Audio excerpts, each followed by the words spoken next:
الرحمن الرحیم رب اشرح لی صدری ویسر لی امری واحلل عقدۃ من لسانی یفقہوا قولی۔ داستان حضرت ابراہیم علیہ السلام جاری ہے۔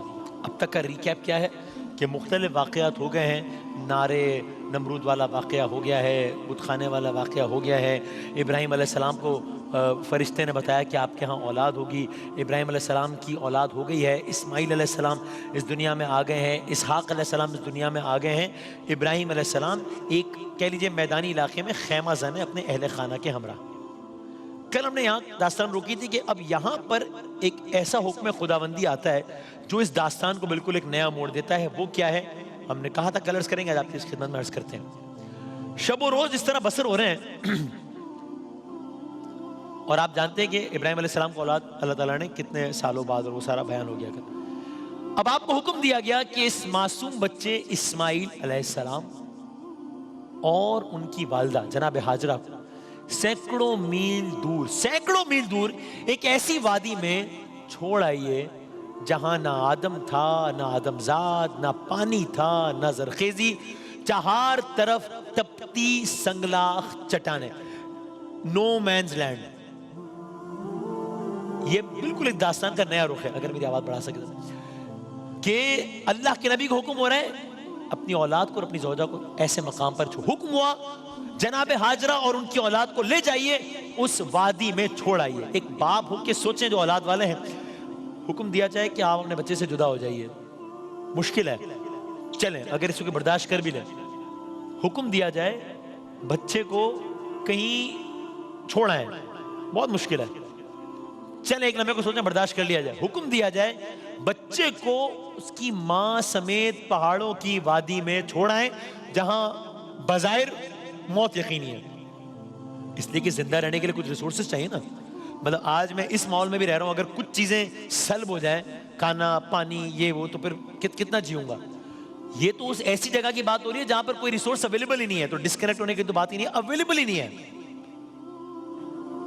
اب سوچیں باپ کے دل پر کیا گزر رہی ہوگی، لیکن کیا کہنے ہیں حضرت ابراہیم علیہ السلام کے۔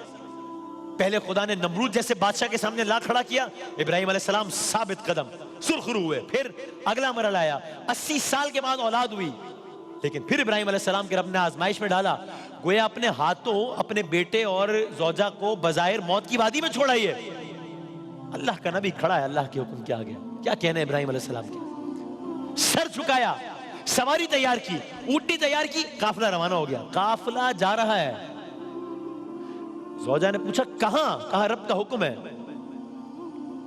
کیا کہنے جناب ابراہیم علیہ السلام کی زوجہ کے، سر جھکا لیا، جانتی نہیں ہے ابھی اس وقت منزل کیا ہے، اللہ کا حکم ہے ٹھیک ہے، نہیں جانتی کہاں جا رہے ہیں، اور پھر سفر کا آغاز ہو۔ اب یہ تاریخ انسانی کا ایک عجب سفر ہے جہاں 3 مقدس افراد جا رہے ہیں سواریوں پر، منزل وہ ہے جو اللہ تعالیٰ نے بتائی ہے، الٹیمیٹلی کیا ہونا ہے اللہ ہی جانا ہے، اللہ کا حکم ہے چل پڑا ہے، ٹھیک، سفر طے ہو رہا ہے۔ سرسبز چراگاہیں آئی ہوں گی، راستے میں گزر گئی ہوں گی، ابھی بھی ہم کوئی لمبا سفر کریں الگ الگ مناظر آ رہے ہوتے ہیں نا، وہ تو گاڑی کا سفر ہوتا ہے، ایئر کنڈیشن، یہ تو عرب کی گرمی، صحرا، تپتی ریت، سبز چراگاہیں آہستہ آہستہ آئی ہوں گی، ختم ہو گئی ہوں گی، ریگستان آئے ہوں گے، ختم ہو گئے ہوں گے، یہ ریگستان میدانوں میں تبدیل ہو رہے ہوں گے۔ جناب ہاجرہ کا ہو سکتا ہے کنسرن بڑھ رہا ہو، کیوریوسٹی بڑھ رہی ہو کہ کیا ہے منظر، سفر جاری ہے، اور پھر سنگلاخ چٹانوں کے بعد چھوٹے چھوٹے پہاڑی سلسلے شروع ہو گئے، ایسی پہاڑیاں جہاں سرسبز و شادابی ناپید ہے، جہاں ہر طرف ہو کا عالم ہے، جہاں نہ چرند پذر نظر آ رہے ہیں، نہ پرند نظر آ رہے ہیں، نہ پانی نظر آ رہا ہے، نہ جانور نظر آ رہے ہیں۔ پانی ہوگا تو جانور ہوں گے، پانی ہوگا تو پرند، پانی زندگی ہے نا، پانی نہیں ہے کچھ بھی نہیں ہے، سفر جاری ہے، اللہ کی خاطر جاری ہے۔ اور پھر پہاڑوں کی بلندیاں بھی جب ختم ہوئی تو ان بلندیوں کے بعد اچانک انہوں نے دیکھا، نیچے دیکھا، چہار طرف پہاڑیوں کے درمیان ایک وادی ہے۔ اس واقعے کا میرے آپ سے ہر سننے والے سے ایک بڑا ایموشنل کنیکشن بھی ہے، ہم اس سے ریلیٹ کر سکتے ہیں کہ آج بھی آپ وہ سب دیکھتے ہیں تو جب کبھی دیکھیں مناسب لگے تو پھر اس داستان کو بھی سوچے گا کہ کیا اللہ کے نبی نے کی کیا شان ہے۔ اور یہ ایگزیکٹلی میں کیا کہہ رہا ہوں یہ اگلے کچھ لمحوں میں واضح ہو جائے گا. نیچے دیکھا چہار طرف پہاڑیوں کے درمیان ایک وادی ہے, 3 نفوس قدسیہ پر مشتمل. ایک قافلہ اس وادی میں اتر گیا, اونٹنی ٹھہر گئی. ابراہیم علیہ السلام نے اپنی زوجہ کو اونٹنی سے اتار دیا, بچے کو زوجہ کی گود میں دے دیا. اب کیا کیا؟ اونٹنی کی نکیل پکڑی, واپسی کے لیے روانہ ہو گیا.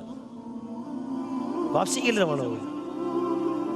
ہائے ہائے, زوجہ نے سوال کیا, اس سوال پر بھی انسان قربان جائے, اس جواب پر بھی انسان قربان جائے. اس وادی میں ابراہیم علیہ السلام جا رہے ہیں, زوجہ کو اور چھوٹے بچے کو چھوڑ کر. زوجہ نے سوال کیا, کس کے سہارے چھوڑ کر جا رہے ہیں؟ ابراہیم علیہ السلام روانہ ہوئے. جناب ہاجرہ دیکھتی رہی, کس کے سہارے چھوڑ کے جا رہے ہیں؟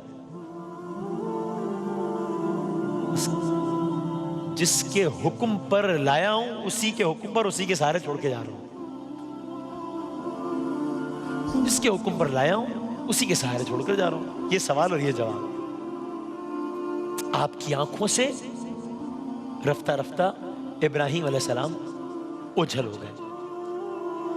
اب ممکن ہے کہ اگر یہ واقعہ ذہن سے گزرا بھی ہے تو ذرا اس کو اس اینگل سے دیکھیں کہ قلب جناب ہاجرہ کا کیا عالم ہوگا اس وقت کہ چاروں طرف کوئی انسان نہیں ہے, پانی نہیں ہے, دھوپ ہے, صحرا ہے, عرب کا صحرا ہے, چھوٹا بچہ ہاتھ میں ہے اور شوہر جا رہے ہیں. کیا عالم ہوگا؟ لیکن کیوں برداشت کر رہی ہیں؟ اللہ کا حکم ہے, ٹھیک ہے, کیا کہنے ہیں, کیا کہنے ہیں. ابراہیم علیہ السلام اوجھل ہو گئے. اب جب ابراہیم علیہ السلام چلے گئے تب اچانک گویا وہ ہوش میں آئی اور اب انہیں جیسے کسی بھی ماں کو ہوتا ہے اپنے سے زیادہ اپنے بچے کی فکر کھا گئی. اب کیا کریں؟ جیسے تیسے بچے کو کسی جھاڑی تلے رکھا, کسی کی تلاش میں روانہ ہوئی. ایک اکیلی عورت تو اس بے آب و گیا وادی میں بنا پانی کھانے کے کیسے زندہ رہ سکتی ہے؟ کیسے؟ اور ظاہر ہے جو سٹاک ہوگا وہ کوئی 100 سالوں کا سٹاک تو نہیں ہوگا, دانا پانی جو بھی لیا ہوگا. بچے کی محبت, بچے کو زندہ رکھنے کی آرزو نے ایک لمحے کے لیے جناب ہاجرہ کی اس کیفیت کو ختم کر دیا جو ان کے شوہر کے چلے جانے کے بنا پر طاری ہوئی تھی. سامنے موجود پہاڑی کی طرف روانہ ہو گئی. آئے ہے, اللہ کو کتنا پسند آیا نا یہ عمل. بہرحال جناب ہاجرہ سامنے موجود پہاڑی کی طرف روانہ ہو گئی. یہ تاریخ رقم ہو رہی ہے, جناب ہاجرہ نہیں چل رہی, یہ تاریخ رقم ہو رہی ہے قیامت تک کے انسانوں کے لیے. پہاڑی کی طرف روانہ ہو گئی, پہاڑی کی چوٹی پر گئی, چہار سو دیکھا, شاید کوئی انسان نظر آ جائے, شاید کسی کھانے کا انتظام ہو جائے, شاید 2 گھونٹ پانی مل جائے. ہر طرف نظر دوڑائی, واپس لوٹ کر آئی, پریشانی میں مزید اضافہ. کبھی چہار سو دیکھتی, کبھی پلٹ کر اپنے بچے کی طرف دیکھتی, کبھی مخالف سمت دیکھتی, مزید پریشان ہو جاتی, دوسری سمت دیکھتی, ایک نیا جذبہ پیدا ہو جاتا. بس بے چین ماں کے دل میں خیال آیا, شاید اس پہاڑی سے کچھ نظر نہیں آ رہا تو ہو سکتا ہے سامنے والی پہاڑی کے ارد گرد کوئی آبادی ہو, کچھ لوگوں, نہیں تو کچھ کھانا پینا ہی مل جائے. اس پہاڑی سے اتری ہیں, پھر کبھی آہستہ چلتی ہیں, کبھی تیز چلتی ہیں. یہ ادا بھی اللہ تعالیٰ کو کتنی پسند آئی. بہرحال کبھی آہستہ چلتی ہیں, کبھی تیز چلتی ہیں, کبھی امید پیدا ہوتی ہے تو دوڑنا شروع کر دیتی ہیں. پھر یہ سفر اس پہاڑی کی چوٹی پر ختم ہوتا ہے, اس پہاڑی پر جاتی ہیں, وہاں بھی وہی عالم, نہ آدم, نہ آدم ذات, نہ چرند, نہ پرند, نہ زندگی کا آثار. آوازیں تھی کہ لوٹ کے انہی کی جانب آ جاتی تھی, بے اطمینانی تھی کہ اپنے انتہا کو پہنچ جاتی تھی, پلٹ کے پھر اپنے بچے کو دیکھتی. اب انہوں نے فیصلہ کیا کہ مجھے اپنے بچے کو زندہ رکھنا ہے, کسی تو اور تو زندہ رکھنا ہے. اور اسی جذبے نے گویا ان کے دل میں خیال پیدا کیا کہ جتنی دیر میں اس پہاڑی پر آئی ہوں, اگین ہو سکتا ہے سامنے والی پہاڑی کی طرف کوئی قافلہ آ گیا ہو, تو بس پھر وہی واسی, پھر وہی سفر. کبھی آہستہ جاتی ہیں, کبھی تیز جاتی ہیں, کبھی اس پہاڑی پر جاتی ہیں, کبھی اس پہاڑی پر جاتی ہیں. یہ نا امیدی اور امید کا سفر 1 نہیں, 2 نہیں, 3 نہیں, 4 نہیں, 5, 7 مرتبہ ان پہاڑیوں کے درمیان چکر لگانے پر یہ سفر ختم ہوا.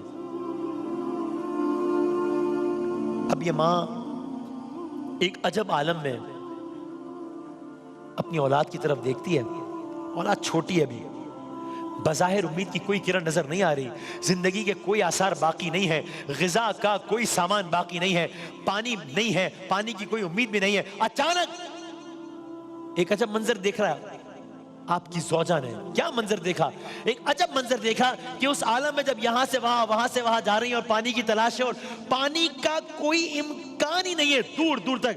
اچانک آپ نے عجب منظر دیکھا. کیا دیکھا؟ دیکھا ارے جس پانی کے لیے وہ پہاڑی در پہاڑی سفر کر رہی تھی, وہ پانی تو وہاں سے جاری ہو گیا جہاں ان کا اپنا بچہ ایڑیاں رگڑ رہا تھا. پانی جاری ہوا, پریشانی کا عالم ختم ہوا, دل شکر کے جذبے سے لبریز ہوا. پانی تھا کہ تھم کے ہی نہ دیتا تھا, بس بے اختیار ماں کے منہ سے الفاظ نکلے زم زم, یعنی کہ رک جا رک جا. پانی رک گیا, پانی جاری ہو گیا.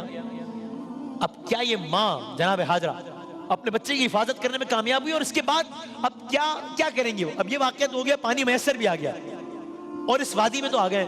اب اسی وادی میں رہائش اختیار کرنی ہے یا اب یہاں سے آگے کا سفر کرنا ہے؟ پہلا مرحلہ, ایک مشکل مرحلہ کہ زندگی کے کوئی آثار تو ہوں, وہ مسئلہ اللہ تعالیٰ نے حل کیا. تو اب اس کی وجہ سے وہ یہیں پہ قیام کریں گی کہ اب تو یہاں پانی اور زندگی کے آثار ہیں, یا نہیں اب یہاں سے آگے چلنا ہے؟ کیا کیا انہوں نے؟ کل عرض کریں گے انشاءاللہ.